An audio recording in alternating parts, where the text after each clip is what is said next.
Hey, I'm back. Okay, this next little part, I'm going to be talking about the age of the research articles that you're bringing and what that tells you about them. I've start to notice when you're looking at things what the publication dates say about the research topics that you're exploring.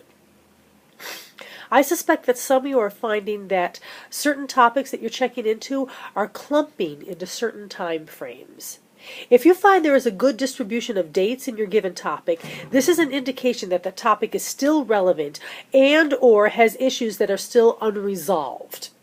If you find that your topic has research that is concentrated during a certain span of years, this is an indication of one of two things. The first is that the topic is played out, either as a result of substantial findings that have informed the piece, or as a result of the winds of research fancy blowing in another direction for whatever reason. And there's lots of reasons, but today is not the day for us to list them.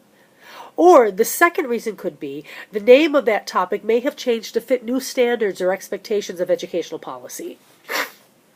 An example of this could be the term like mainstream students, which was used in the 70s and 80s, but would now be synonymous with special needs students. Educational research is timely. Historical educational research certainly informs present research, and certain historical research studies become measuring posts that, without including them in the literature review, current research would be considered poorly constructed. A really good example of that would be like the Mozart effect. And there's a whole body of research around there that has fallen out of favor, but that original one that the Rauscher did, I want to say in 97 or 95, that first one, that's one of these seminal pieces of research that keep coming back if you want to talk about that topic. So that's an example of it. Wait, where was I?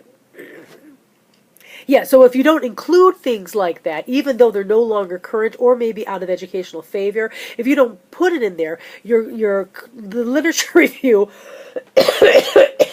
could be considered poorly constructed. But in general, the more timely the literature, the better the information and the more relevant the topic. Now, here's the sad truth. And I feel kind of bad saying this because some of you are going to go, oh, yeah.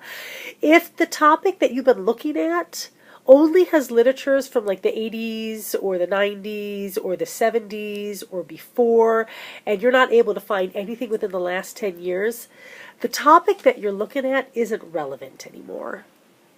You should probably find an issue that is present. Yeah, it's either an issue that went away or an issue that has already been figured out, and you should like get on the program and then figure it out. So be aware of that. So that's the end of that. We'll be moving on to ethics in a moment.